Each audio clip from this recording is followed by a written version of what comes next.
মাননীয় স্পিকার, আমি খুব ভালো করেই জানি কোর্টের বাইরে ব্যান্ড পড়া যায় না, কিন্তু তারপরেও আমি কেন পড়েছি সেটা আমি যেমন ভালো জানি, আমি আশা করি মাননীয় স্পিকার আপনিও বুঝতে পারছেন আমি কেন ব্যান্ড পড়ে এসেছি। মাননীয় সদস্য জনাব রুমিন ফরহানা, এখানে জনাব বলে ফেললাম, জেনারেল ক্লজেস অ্যাক্ট অনুসারে আর কি, সি ইনক্লুডস হি, লয়ারদের ভাষায় আর কি। মাননীয় স্পিকার, আপনাকে ধন্যবাদ। মাননীয় স্পিকার, আপনি লক্ষ্য করেছেন অন্য দাবির ক্ষেত্রে কিন্তু মাননীয় সংসদ সদস্যরা নিজেরাই আর্গুমেন্ট করেছেন। এই দাবির ক্ষেত্রে ওনারা কিন্তু পোশাক পরিহিত আইনজীবী হায়ার করে এনে উপস্থাপন করেছেন। আমি দেখেছি ব্যান্ড, ওনারা এখনো ব্যান্ড আছে, খেয়াল করেছি আমি। সুতরাং আমাকে একটু রয়েস হয়ে বুঝে শুনে উত্তর দিতে হবে মাননীয় স্পিকার। মাননীয় স্পিকার, আইনজীবী যে দাবিগুলো করেছেন খুব জুসি দাবি, খুব ভালো দাবি, খুব জনপ্রিয় দাবি, কিন্তু ছাঁটাই প্রস্তাবের রুলস অফ প্রসিজিওরের 118 অনুচ্ছেদের 118 বিধিতে যে পেরিফেরি করে দেওয়া হয়েছে সেই আলোকে করা হয়নি বলে এটা মিসকনসিভড আর্গুমেন্ট। সুতরাং এই আর্গুমেন্ট আমি গ্রহণ করতে পারছি না মাননীয় স্পিকার। মাননীয় স্পিকার, মাননীয় বিরোধী দলীয় সংসদ সদস্যদের মধ্য থেকে দুই ধরনের দাবি এসেছে। একজন সদস্য যিনি নীলফামারী থেকে নির্বাচিত, উনি বলেছেন এই বরাদ্দ অনেক বেশি হয়ে গেছে, সুতরাং সেই কারণে 1 টাকায় কমানো হোক। আর একজন সদস্য মিস্টার মুজিবুর রহমান বলেছেন এই দাবি অনেক কম হয়ে গেছে, সুতরাং 1 টাকায় কমানো হোক। আমি বাণিজ্য মন্ত্রীর সাথে কণ্ঠে কণ্ঠ মিলিয়ে বলতে পারি, একটা ফু দিয়ে দেন, তাহলে 1 টাকা দিয়ে গোটা আইন বিভাগ চলবে। অথবা বিকল্প হিসেবে বলতে পারি, 1 টাকা দিয়ে যদি আইন বিভাগ চালানোর জন্য বলা হয় তাহলে যেভাবে চলবে, তাহলে আমার বিচার বিভাগ দরকার নাই, আইন বিভাগ দরকার নাই, এটা একটা পুলিশি রাষ্ট্র হয়ে যাক। তাহলে বিচার বিভাগের তো 1 টাকা দিয়ে চালানো সম্ভব না বর্তমান বাস্তবতায়। সেই প্রেক্ষাপটে মাননীয় স্পিকার, 118 অনুচ্ছেদের 118 বিধির 5টা ডায়াগ্রাম করলে 5টা 118 বিধির ক অনুচ্ছেদে ডায়াগ্রাম করলে 5টা ইনগ্রিডিয়েন্টস পাওয়া যায়। তার একটা হলো আমরা যে কারণে যে নীতিতে এই প্রস্তাবনাটা করেছি, এই প্রস্তাবনাটা ওনারা মানতে চাচ্ছেন, এই নীতিটা ওনারা অনুমোদন করছেন না। দ্বিতীয়টা হলো নোটিশ প্রদানকারীকে সুস্পষ্ট ভাষায় নীতির সকল দিক আলোচনা করতে হবে। তৃতীয়ত হলো নির্দিষ্ট বিষয়ের মধ্যে সীমাবদ্ধ থাকতে হবে।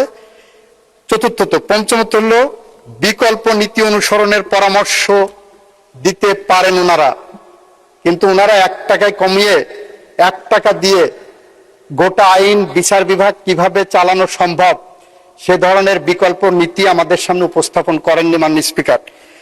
সেটা যাই হোক মাননীয় স্পিকার, এই টাকাটা আমাদের বিচার বিভাগ চালানোর জন্য অপ্রতুল হলেও এই 2030-এর জুন পর্যন্ত এই টাকার বিকল্প আমাদের সামনে কোনো উপস্থাপনা আমাদের নাই বলে এটাকে অনুমোদন করার জন্য আমি আপনার মাধ্যমে সংসদের কাছে উপস্থাপন করছি এবং ছাঁটাই প্রস্তাবটি নাকচ করার জন্য আহ্বান জানাচ্ছি মাননীয় স্পিকার। ধন্যবাদ।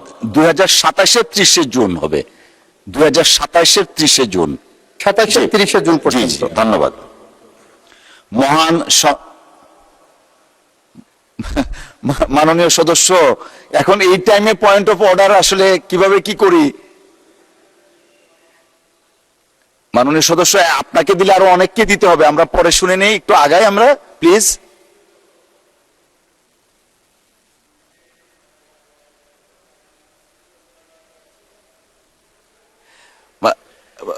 মাননীয় সদস্য, we are before the parliament and we are 350 members of parliament. মাননীয় সদস্য, I understand your concern. আপনি দয়া করে বসুন, পরবর্তীতে আপনি মাননীয় আইন মন্ত্রীর সাথে একটু কথা বলে নেবেন দয়া করে।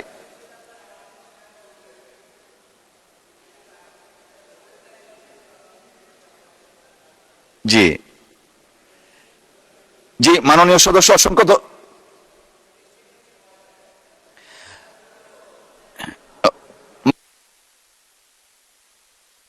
সদস্য, I fully understand, but we cannot break the rules. আমরা মিডিলে আছি, পরবর্তীতে একসময় শুনবো আপনার কথা, এই পর্যায়ে দেয়াটা সমীচীন হবে না। জি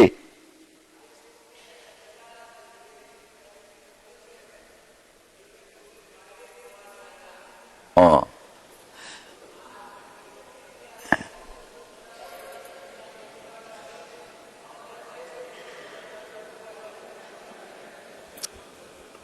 অসংখ্য ধন্যবাদ মাননীয় সদস্য আপনাকে। মাননীয় সদস্য, আই আন্ডারস্ট্যান্ড, আপনি বসে পড়ুন প্লিজ। থ্যাংক ইউ মিস রুমিন ফারহানা, অসংখ্য ধন্যবাদ। আপনার সময় 2 মিনিট। ধন্যবাদ। মাননীয় স্পিকার, আপনাকে ধন্যবাদ। মাননীয় স্পিকার, আমি খুব ভালো করেই জানি কোর্টের বাইরে ব্যান্ড পড়া যায় না, কিন্তু তারপরেও আমি কেন পড়েছি সেটা আমি যেমন ভালো জানি, আমি আশা করি মাননীয় স্পিকার আপনিও বুঝতে পারছেন আমি কেন ব্যান্ড পড়ে এসেছি। মাননীয় স্পিকার, স্বরাষ্ট্র মন্ত্রণালয়ের কাছে আমাদের এবারে বরাদ্দ তারা চেয়েছে 31,098 কোটি 88,15,000 টাকা। মাননীয় স্পিকার, আমি একটু বিনীতভাবে কয়েকটা পরিসংখ্যানের দিকে আপনাদের দৃষ্টি আকর্ষণ করি। মার্চ এবং এপ্রিল মাসে সারা দেশে হত্যাকাণ্ড রেকর্ড করা হয় 605টি।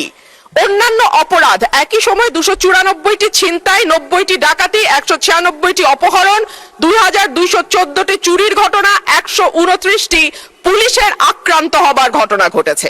নারী ও শিশু নির্যাতন 2 মাসে 3,496টি নথিভুক্ত করা হয়েছে এবং সারা দেশে প্রতিদিনে গড়ে 10টির বেশি খুনের ঘটনা ঘটছে, খবর দিচ্ছে ডেইলি স্টার এবং বণিক বার্তা।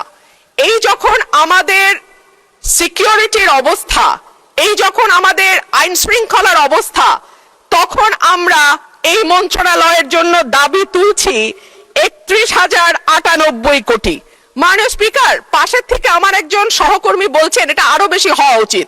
সম্ভবত মাননীয় স্পিকার, পুরো বাজেটের সবটাই যদি স্বরাষ্ট্রমন্ত্রীকে দেয়া হয় বা এই মন্ত্রণালয়ে বরাদ্দ দেওয়া হয়, মাননীয় সদস্য প্রস্তাবটা করেন, টাইম ইজ রানিং আপ। তারপরেও কতটুকু উন্নয়ন হবে এই মন্ত্রণালয়ের আমরা জানি না। স্বরাষ্ট্রমন্ত্রী যখন বক্তব্য দেন সারা দেশ মুগ্ধ হয়ে শুনে। মাননীয় স্পিকার, আমি একজন আইনের শিক্ষার্থী, আমিও ওনার ডিবেট মুগ্ধ হয়ে শুনি, কিন্তু ওনার এই মুগ্ধতা যদি উনি ওনার মন্ত্রণালয়ে ছড়িয়ে দিতে পারতেন এবং তার মন্ত্রণালয়ের কাজের মাধ্যমে, তাহলে আর এটি ছাঁটাই করে 1 টাকা করার প্রস্তাব আমি রাখতাম না। ধন্যবাদ। মাননীয় সদস্য জনাব রুমিন ফারহানা, এখানে জনাব বলে ফেললাম, জেনারেল ক্লজেস অ্যাক্ট অনুসারে আর কি, সি ইনক্লুডস হি, লয়ারদের ভাষায় আর কি। আমি মাননীয় সদস্য সিনিয়র অ্যাডভোকেট জনাব জায়নাল আবেদিনের সাথে একটু ডিফার করতে চাই। পার্লামেন্টের এই হাউসে বাইরের কোনো বিধিবিধান চলে না, এটা রুলস অফ প্রসিডিউর অনুসারে চলে। এটা সংবিধানে হাউসকে সেই ক্ষমতা দেয়া হয়েছে রুলস অফ প্রসিডিউর প্রণয়নের জন্য। এইখানে নিষেধাজ্ঞা দেয়া নাই যে কোন পোশাক পরিহিত অবস্থায় এখানে ঢোকা যাবে না বা ঢোকা যাবে। তো সুতরাং তার এভরি লিবার্টি আছে সেই ড্রেসটা বা ইয়েটা পরার জন্য। হ্যাঁ, সুপ্রিম কোর্ট জুডিশিয়ারিতে তার নিজের মতো করে রুলস প্রণয়নের অধিকার আছে, সেটা ওখানে থাকবে। But the separation of power theory অনুসারে লেজিসলেচার এবং জুডিশিয়ারি একটা আরেকটাকে ওভারল্যাপিং বা কোনো ডিকটেট করতে পারে না। তাই আমি প্র্যাকটিসিং লয়ার না, সেই জন্য আমি বোধহয় একটু জুরিসডিকশন ক্রস করে ফেললাম আর কি। শোভন পোশাক পরাটা গেল, এটা অতীব শোভন পোশাক। ব্যারিস্টার রুমিন ফারহানা মুগ্ধ হয়ে আমার বক্তব্য শুনেন, আমি খুব কৃতার্থ হলাম। আমি আরো কৃতার্থ হতাম, একটু পরে বলতেছি। গত পরশু দেশের আইন শৃঙ্খলা পরিস্থিতি যেভাবে উন্নত হয়েছে সেটা ডাটা সহ, ক্রাইম রিপোর্ট সহ, খাতওয়ারি বর্ণনা এখানে দিয়েছিলাম। সম্ভবত আমার ওই মুগ্ধকর বক্তব্যটা আপনি সেদিন হয়তো শুনতে পারেন না, হতে পারে।